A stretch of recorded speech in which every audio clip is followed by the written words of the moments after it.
Normal जोश के start start किया था, बिकॉज मेरे को पता था कि जोश बाद में लो हो सकता है, ठीक है। होएगा ही होएगा।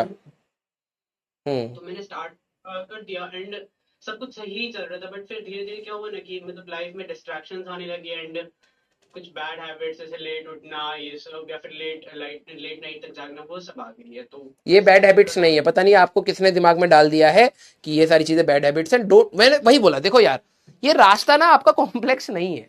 अगर आपको किसी ने बोला है कि ये बैड हैबिट है कि अगर आप लेट उठ रहे हो, नहीं, ऐसा नहीं है। अगर आप लेट नाइट तक पड़े हो, ध्यान से सुनना मेरी बात को, अगर आप लेट नाइट तक पड़े हो, ठीक है, आपने अपना टाइम वेस्ट नहीं किया है, आपने यूटिलाइज करा है, तो ऑब्वियस सी बात है कि आपकी बॉडी थकेगी। और जब बॉडी थकेगी, यू नीड रेस्ट, अदरवाइज आपकी एफिशिएंसी हर दिन कम होती चली जाएगी। आप 6 घंटा बैठ के पढ़ रहे हो लेकिन दिमाग शांत नहीं रहेगा। This is not a bad habit. First of all, don't over हाँ pressurise yourself with all these things, okay. हाँ। सर, और मतलब लाइक नॉट इवन 1.5 आवर का भी फोकस मेंटेन नहीं हो पा रहा है, बीच बीच में डिस्ट्रैक्ट हो जाता हूँ एंड ऑल एक दैट। बात बोलूंगा जाने से पहले, ध्यान से सुनना बेटा। अभी हाँ सर। सारे बच्चे जितने भी जुड़े हुए हैं, एक बात फील करना, जब तुम अपने जेई के, अभी गर्मी कितनी है ना तगड़ी। हाँ सर, बहुत अब कुछ ज्यादा है। दिन पहले जेई एडवांस का पेपर हुआ है, हाँ या ना। तुम्हारा भी एडवांस का पेपर जब भी होगा इसी समय ही होगा। गर्मी कितनी होगी। तुम ये हाँ सोचना, आज मैं जब ऑफिस आ रहा था ना, मेरे को ये था कि मैं किसी ना किसी दिन बच्चे को ये रियलाइज कराऊं कि जब तुम वो 3 घंटा अपने जेई मेंस का हो या 6 घंटा अपना जेई एडवांस का, जब तुम एग्जाम में अंदर बैठ के एग्जाम दे रहे होगे ना बेटा, उस गर्मी में तुम्हारे पेरेंट्स पेड़ के नीचे बैठ के तुम्हारा वेट कर रहे होंगे। समझ रहे हो, वो 6 घंटा उनके लिए भी 2 साल की मेहनत है। जो तुम स्ट्रगल कर रहे हो ना, बात यह है कि जो तुम कह रहे हो ना डिस्ट्रैक्शन हो जाती है, मैं हर बार बच्चे को एक ही बात बोलता हूं, जिस दिन आपकी प्रायोरिटी सेट है कि भाई ये एग्जाम तुम्हारे लिए कितना इंपॉर्टेंट है, जिस दिन आपके लिए क्लियर हो गया ना, मैं लिटरली बता रहा हूं, उस दिन आपको कोई डिस्ट्रैक्ट ही नहीं कर सकता। जिस दिन आपको ये रहेगा ना, जिस दिन मैं एग्जाम में बैठूंगा ना भाई, अंदर मेरे पापा मम्मी हो सकता है धूप में किसी पेड़ के नीचे छाव में बैठ के बस वेट कर रहे होंगे, आज मेरा बेटा कुछ अच्छा कराएगा या आज मेरी बेटी कुछ अच्छा कराएगी, और हमारी शायद घर की सिचुएशन बेटर हो जाए। समझ रहे हो। जिस दिन आपको ये फील हो गया कि वो 3 घंटा जब पापा धूप में बैठ के मेरा वेट कर रहे होंगे और मैं एग्जाम के बाहर आऊंगा ना, तो वो वर्थ इट होना चाहिए। ये फील करनी है हमें कि जब आप मेहनत कर रहे हो ना बेटा, तो आपके पेरेंट्स भी दिन रात सोच के कुछ मेहनत कर रहे हैं आपके लिए। और जब आपके पास मौका होता है ना, एक बार प्रैक्टिकलिटी के साथ सोच लेना कि राइट नाउ मेरे लिए मोबाइल चलाना ज्यादा इंपॉर्टेंट है, अपने दोस्त से बात करना ज्यादा इंपॉर्टेंट है, या फिर मैं अपनी फैमिली की प्रॉब्लम्स के लिए खड़ा हूं, वो ज्यादा इंपॉर्टेंट है।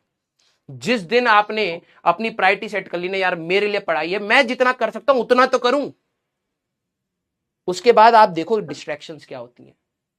और ये चीज ही टफ है जब आप अपने आप को बार बार मना रहे हो कि मेरे लिए भाई ये इंपॉर्टेंट नहीं है। 2 साल के बाद एग्जाम से बाहर निकलूं तो मेरे पेरेंट्स के फेस पे मैं ये बोल पाऊं, पापा आई हैव डन इट, हो जाएगा। तुम बिलीव नहीं कर सकते बेटा, वो जो खुशी होती है ना, जब आप एग्जाम हॉल से निकलते हो और आप एक स्माइल के साथ निकलते हो, तो आपके पेरेंट्स की स्माइल कितनी बड़ी होती है, कितना प्राउड फील होता है, आप अभी फील नहीं कर पाओगे। और अगर आपका फेस हल्का सा डल है ना, तो आप बिलीव नहीं कर सकते कि कितने सपने पापा के दिमाग में या आपके मदर के दिमाग में टूटते हैं। क्योंकि हम लोग सभी लोग मिडिल क्लास फैमिली से बिलोंग करते हैं बेटा। हमारे को ऊपर बढ़ने का कोई और जरिया नहीं है, सिर्फ और सिर्फ एजुकेशन है। और जब आप पढ़ रहे हो ना, तो दिलो दिमाग से पढ़ो, खुल के पढ़ो जितना पढ़ सकते हो। नहीं हो रहा सवाल, डिप्रेस मत हो और पढ़ो, क्योंकि हमारे पास और कोई जरिया ही नहीं है आगे बढ़ने का। जब आप कह रहे हो डिस्ट्रैक्शन की बात, तो क्या आपकी फैमिली की सिचुएशन डिस्ट्रैक्शन दूर कर पाएगी? नहीं कर पाएगी। और ये प्रैक्टिकलिटी जिस दिन आपके दिमाग में बैठ गई ना कि यार मेरे को यहां से ऊपर उठने के लिए मेरे को भगवान ने सिर्फ एक मौका दिया है, दैट इज पढ़ाई। और कुछ दिया है क्या हमें? क्या हमें करोड़ों की संपत्ति दी है? नहीं दी ना। क्या हमारे घर पे कोई भाई बहन जब हमारे भी पढ़ रहे थे, क्या करोड़ों कमा रहे थे? कुछ नहीं था भाई। खेती बाड़ी पे चल रहा था काम, सब कुछ सही से कर रहे थे। हमारे को तो पापा मम्मी ने पढ़ा दिया, यही हमारे लिए बहुत बड़ी बात है यार। सच बात तो ये, हम 4 भाई बहन है भाई। उस समय 4 भाई बहनों का खर्चा, स्कूल का, कपड़े का, ड्राइंग का, ये वो नहीं हो पाता इतना मैनेज। तो मेरे को तो अपनी 6ठी क्लास में ये चीज फील हो गई थी यार कि मैं इस तरीके की लाइफ नहीं जीना चाहता, भले मेरे पापा बेस्ट करके दे रहे हो, लेकिन I don't want to live this life. और मैंने 5वीं क्लास तक मैं फेल होने की कगार पे रहता था, लेकिन 6ठी क्लास में मैं टॉप में आना लग गया, क्योंकि अपने आप रियलाइजेशन हो गया कि मेरे लिए पढ़ाई के अलावा कुछ भी नहीं है। मैं अपने दोस्तों को देखता था, वो बहुत अच्छी अच्छी चीजें करते थे, लेकिन मेरे को कभी वो इंटरेस्ट ही नहीं करती थी। क्यों? क्योंकि मेरे को पता है मेरी रियलिटी क्या है। मेरे को ये पता है कि मेरे को कौन चीज ऊपर ले जा सकती है, वो सिर्फ और सिर्फ पढ़ाई है भाई। मैंने पढ़ाई के अलावा कुछ नहीं किया उसके अलावा। जब मेरे को समझ आ गई, और वही मैं कह रहा हूं, जिस दिन तुम्हें समझ आ जाएगी ना कि वो 3 घंटे पापा जब धूप में बैठे होंगे तो वो वर्थ इट होने चाहिए, ठीक है, अपने आप डिस्ट्रैक्शन साइड हो जाती है बेटा। वही है सर, मतलब पढ़ाई में मैं 10th में ही आकर सीरियस हुआ। मतलब मैं मिनिमाइज हो गया क्या? बोल बोल बेटा।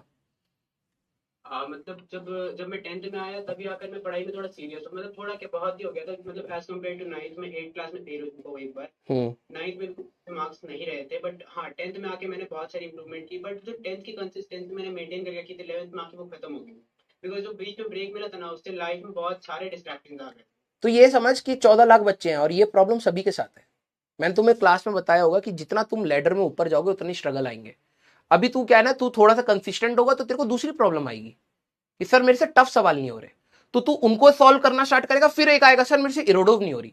प्रॉब्लम सेट हमारी लाइफ से कभी नहीं हटने वाली। कोई अगर तुम्हें ये बोल दे कि बेटा तू पढ़ लेगा तो तू सक्सेसफुल हो जाएगा, इस सेंस में कि अब कोई प्रॉब्लम नहीं आने वाली, ऐसा कभी नहीं होगा। तेरे पास आज की डेट में कोई प्रॉब्लम है क्या? है कि सर मेरे को डिस्ट्रैक्शन हो रही है। तो एक बार तू अपने लिए क्लियर कर कि हाँ तेरे लिए क्या इंपॉर्टेंट है, वो धीरे धीरे कम कर। तू उस डायरेक्शन में मदद, अपने को हेल्प कर। प्रॉब्लम क्या है, बच्चों को ये प्रॉब्लम हो रही है, लेकिन क्या है ना, वो उसके साथ बैठ के वो सोच रहे कि यार ये खत्म कैसे होगी। खत्म तभी होगी जब एक्शन होगा उस पर, ठीक है। तो 10वीं से तू 11वीं में आए तो कुछ प्रॉब्लम सेट आई, अभी तू आगे जाएगा तो फिर एक और प्रॉब्लम सेट आएगी। हर प्रॉब्लम को हेड ऑन डील करेंगे, उसका सोल्यूशन निकालेंगे और चुपचाप पढ़ाई करेंगे। That's it. क्लियर है? ठीक है। अभी तेरे को लग रहा है कि सर कुछ दिनों के बाद मेरी तबियत खराब हो गई, मेरा सिलेबस छूट गया।